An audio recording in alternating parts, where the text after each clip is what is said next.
బూరెలు తినాలి అని అనిపించినప్పుడు, అమ్మ బాబోయ్! బూరెలా అవి చేయడం కష్టంలేండి అని అనుకోకండోయ్! బూరెలు చేయడం చాలా ఈజీ. పూర్ణం లేకుండా ఈజీగా పావు గంటలో బ్రెడ్ బూరెలను చేసుకోవచ్చు. బ్రెడ్ బూరెలను చేయడం కోసం ఒక ప్యాన్‌లో 2 టేబుల్ స్పూన్ల నెయ్యి వేసుకొని, ఒక పావు కప్పు వరకు బొంబాయి రవ్వను వేసుకొని మంచి కలర్ వచ్చేంత వరకు వేయించాలండి. తర్వాత దీనిని పక్కన పెట్టేసి వేరొక ప్యాన్‌లో ఒక పావు కప్పు వరకు బెల్లం వేసేసి, వాటర్ వేసేసి కొంచెం మరగనివ్వాలండి. బెల్లం కరిగితే చాలు. అందులోనే కొంచెం కొబ్బరి పొడి, అలాగే ఇలాచీ పొడి వేయించుకుని బొంబాయి రవ్వను కూడా వేసుకొని ప్యాన్ నుంచి సెపరేట్ అయ్యేంత వరకు ఉడికించుకుంటే సరిపోతుంది.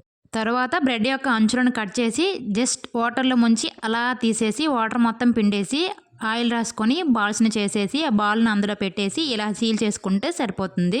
తర్వాత ఆయిల్ బాగా వేడెక్కినాక ఒక్కొక్కటిగా వేసుకొని మంచి గోల్డెన్ కలర్ వచ్చేంత వరకు వేయించుకుంటే టేస్టీ అయిన బూరెలైతే రెడీ అయిపోతాయండి. ఈ బూరెలు చేయడం కోసం పెద్ద శ్రమ ఏమీ అవసరం లేదు. పప్పు రుబ్బే పని కూడా లేదు. పూర్ణం అంతకన్నా అవసరం లేదు.